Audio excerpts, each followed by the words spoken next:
Why do Jews celebrate Passover? The Exodus story and the passing over of the houses and all that. Why they celebrate the Passover? The Pharaoh did something to the Moses, right? Isn't it the time where they ask God for forgiveness? Me Mitzrayim, to remember getting out of Egypt. Is that when they walked when the water opened up? Before Moses led the Jews out of Egypt, they put the blood over the door. They pass over the, what was that, the Red Sea? Pesach, isn't it? Yeah. Pesach? At the Seder, we talk about 4 sons. If you remember, there's the wicked son, the wise son, the foolish son, and the son who doesn't know how to ask. So what son would you say you are? I'm probably the foolish son. Don't know. Maybe I don't know how to ask. I'm not sure. I'm probably the foolish son. I think that's pretty easy to answer, actually. Wicked. I think I'll take the 5th on that. The wise one. Everyone's a little bit of every son within there, to be politically correct. Wise would be a little bit too much because I don't know about it, but I guess closer to that one.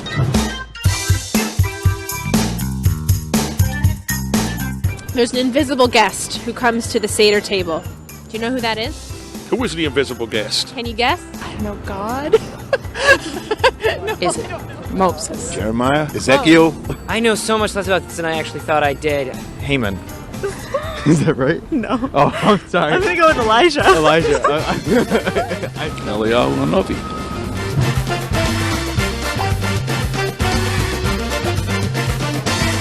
Have you ever heard of matzah? Matzah is bread, I think. Some sort of special bread that they have in Passover. When they were fleeing and the sea opened up for them, they couldn't stop and have time to make bread with leavening.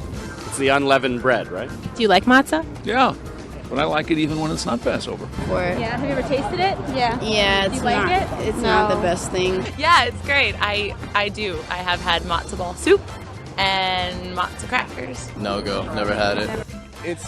It's not good. It does not taste good just by itself. It's good for a few days of the year. That's enough, I think. By itself is pretty bad, but like with some gefilte fish, horseradish,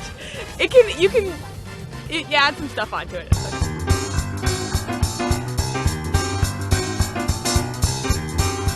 Do you remember any of the 4 questions? Say, why do we eat matzah? Why do we lean back? Why do we dip twice?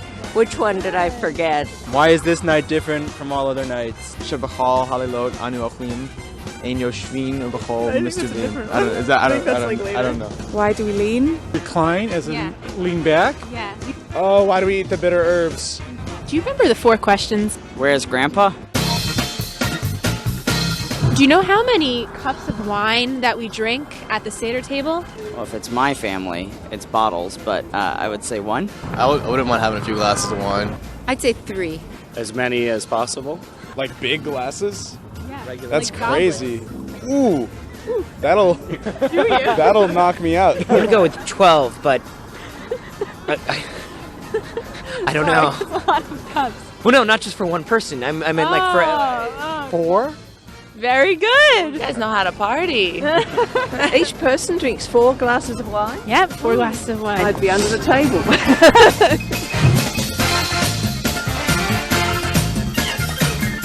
There's lots of types of slavery and there's lots of types of freedom. What do you say? What do you think freedom is? What does freedom mean to you? Be able to do what I want when I want. The ability to choose, the ability to make decisions, the ability to act and conduct oneself in the way they choose to.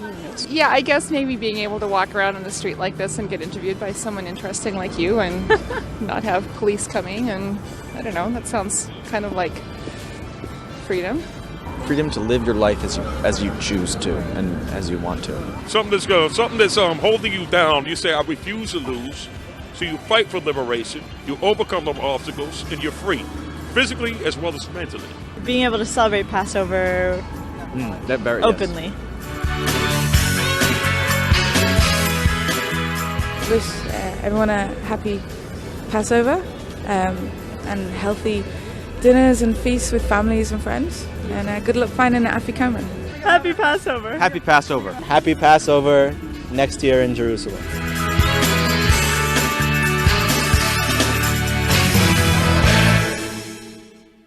it's not coming out of slavery. It's that God took us out of slavery. God took us out of Egypt is a whole different experience. And when people say, and then people do say, that Moses was the great liberator, the great champion of human rights and anti-slavery, no, he wasn't. Here he comes to Pharaoh, and he has an opportunity to say something really dramatic. Human dignity, blah, blah, blah. What does he say? He says, we have a holiday, we need to go out into the desert. Is that a cop-out? That's such a disappointment. He doesn't say we work too hard. He didn't say this is against the Geneva Convention. We have a holiday, we got to go. What is that? What about the evils of slavery? Actually, what Moshe said was the perfect answer to slavery. If you don't have a prior commitment, then you might even choose to be a slave. We get enslaved by many things because we're vulnerable. You get hooked on something and you don't want to quit it, and you get trapped in it and so on. The real solution to slavery is a human being can't be somebody else's slave because he's already committed to his purpose that God gave him when he created him. So thank you very much. Don't emancipate me. I'm not escaping. I can't be a slave. I have a prior commitment. Judaism is a tradition of questioning, and the Haggadah from which we read the story at the Seder table is structured around questions. The Haggadah describes 4 types of individuals and teaches us to respond to their questions by listening carefully to what they say. You have the wise son, the wicked son, the simple son, and the one who doesn't know how to ask. So first of all, if he doesn't know how to ask, why is he included? The Torah says, when your son will ask you, tell him whatever. This one doesn't ask. Why is he included? How is he included? It should be a completely different project. And what does it mean he doesn't know how to ask? What does that mean? I mean he's not intelligent? So say so. The one who doesn't know how to ask makes a very simple mistake. Ma nishtana, translated into English, doesn't mean why is this night different from all other nights. Because the word ma doesn't mean why. The word ma means what. What makes this night different? The one who doesn't know how to ask says why. And that's not a question. That's not how you ask. So he is asking, but he doesn't know how. He's saying, why do we do that? Why do we have to do this? Why? That's not a good question, as we'll soon see. Now, the wise son, also the English is a little tricky. Chacham doesn't mean wise. Chacham means smart. He's a smart kid.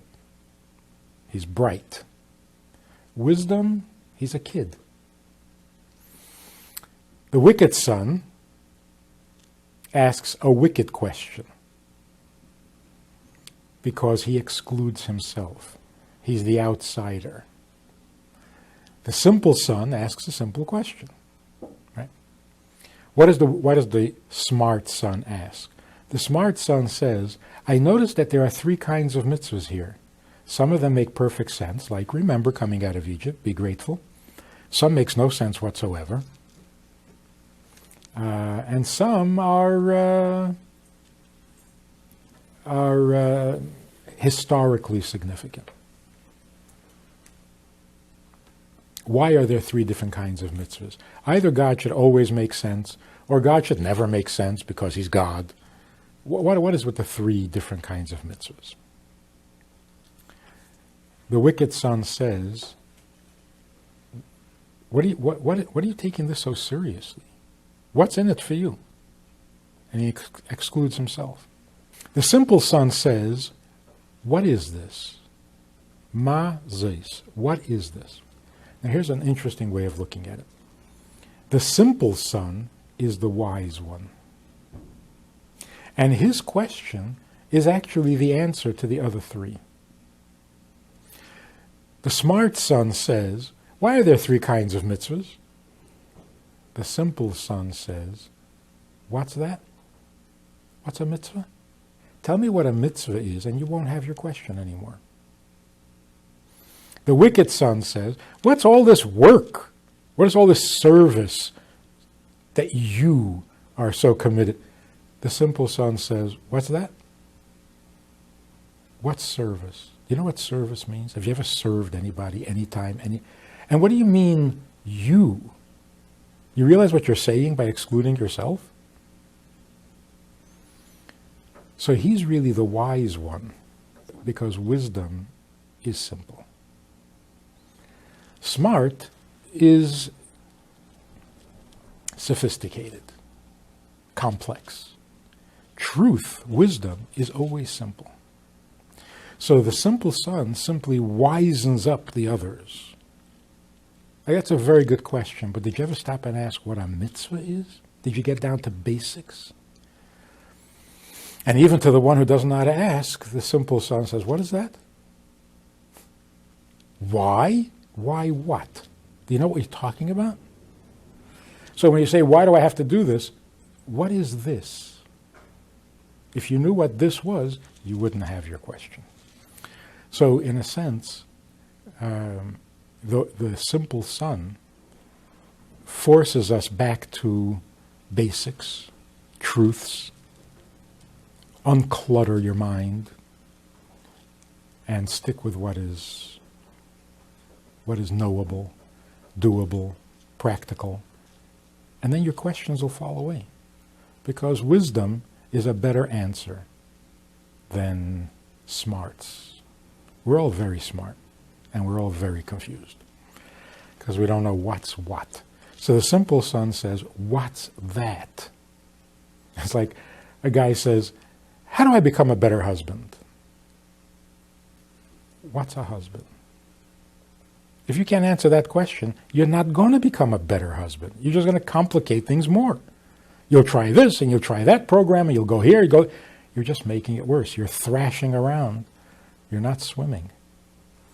So the four sons actually represent four ways of thinking, and they don't have to be pictured as little kids sitting at the Seder.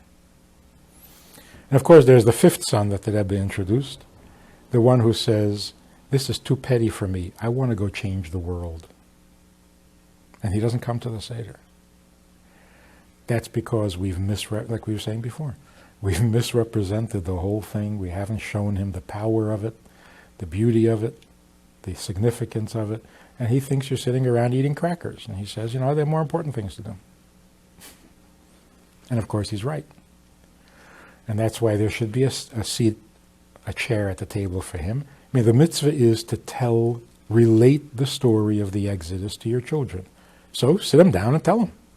No, we want them to ask. And there's a very profound and important meaning to that. No answer is useful if it's not in response to a question. If you've ever made a Seder in your own home or have been to one, you've noticed that it entails astounding attention to detail. Details about the foods we prepared, details about what gets put on the Seder plate, details about what we eat, what we drink, the blessings we recite, the stories we tell, and the order in which all of this is done. But Passover is meant to be a holiday that inspires reflection on the great lofty themes about the relationship between man and God, themes about Jewish identity, human dignity, and freedom. Why then the focus on details? The word Seder actually means structure, order, sequence. And the important thing, one of the important things at the Seder table is not only the ingredients and the steps and the elements, but the order in which they're. You cover the matzah, you uncover the matzah, you pick up the wine, you put down all with a certain order, and you don't deviate from that order.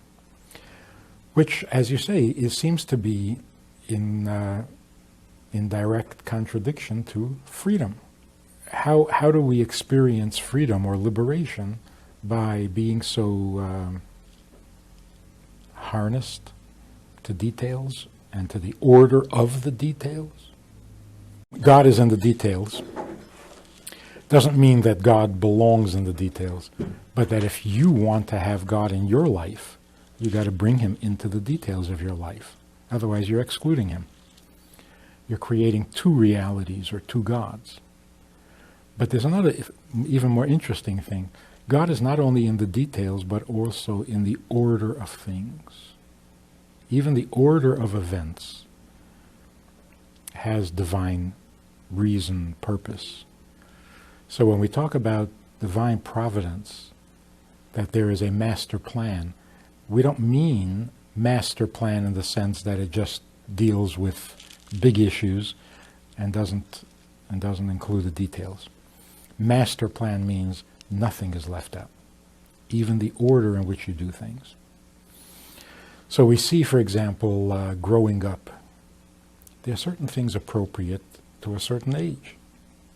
If you mix up the order, if you're precocious when you're young and you're an idiot when you grow older, it's backwards. The order of things is also important.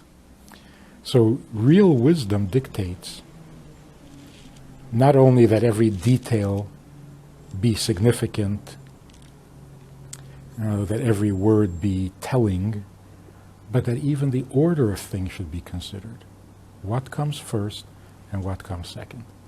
And in morality, certainly, there's a hierarchy. There's priorities. And if you don't have your priorities right, even if you have all the best moral values, you mess it up. Because first things first. You got to know what comes first, what comes second, what follows logically, and what is inconsistent. So the Seder is not just details. It's the order of the details. And even that is significant.